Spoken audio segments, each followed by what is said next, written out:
Restaurant বিক্রি করে দিল সাক্ষ্যদীপ, জয়কে পুলিশের হাতে তুলে দিল দীপা। অনুরাগের ছোঁয়ার আপডেটে আপনাকে স্বাগতম। এই দিন সিরিয়ালের শুরুতেই দেখা যায় যে দীপা অনেক ভাবাভাবি করার পর আবার সাক্ষ্যদীপের রেড বল রেস্টুরেন্টে যায়। এরপর সে একটি ল্যাপটপ নিয়ে সেখানকার সিসি ক্যামেরা ফুটেজ চেক করতে থাকে। এরপর হঠাৎ একজনের হাত দেখে দীপা বুঝতে পারে এই কাজটি কে করেছে। ঠিক সেই মুহূর্তে সেখানে সাক্ষ্যদীপ এসে হাজির হয় এবং দীপার সঙ্গে রাগারাগি করতে থাকে। সাক্ষ্যদীপকে বলতে দেখা যায়, আপনি এখানে আবার কেন এসেছেন? আপনি তাড়াতাড়ি চলে যান, নইলে আপনাকে পুলিশের হাতে দিয়ে দিব। আর ঠিক সেই মুহূর্তে সেখানে বাইরে থেকে দুজন লোক এন্ট্রি করে। আর এই দুজন লোককে দেখে দীপা সাক্ষ্যদীপকে বলে, স্যার কারা ওরা, হঠাৎ এখানে কিভাবে আসলো? তখন দীপাকে সাক্ষ্যদীপ জানায় যে আমি আমার রেস্টুরেন্ট বিক্রি করে দিব, আপনি দয়া করে এখান থেকে চলে যান।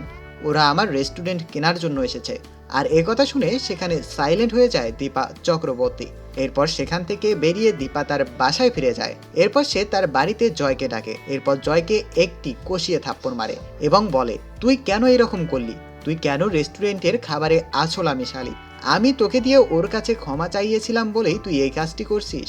আমি তোর কোনো কথাই আর শুনবো না। তখন জয় কিছু বলতে চেলে জয়কে আবারও থ্রেট দেয় দীপা। সেই সঙ্গে রাগান্বিত কণ্ঠে জয়কে বলতে থাকে, আমি তোকে পুলিশের হাতে ধরিয়ে দিব। আর এই কথা শুনে তখন নিজের ভাষা হারিয়ে ফেলে জয়। আর অন্যদিকে দেখা যায় আরিয়ান আবারও স্কুলে ফিরে যায়।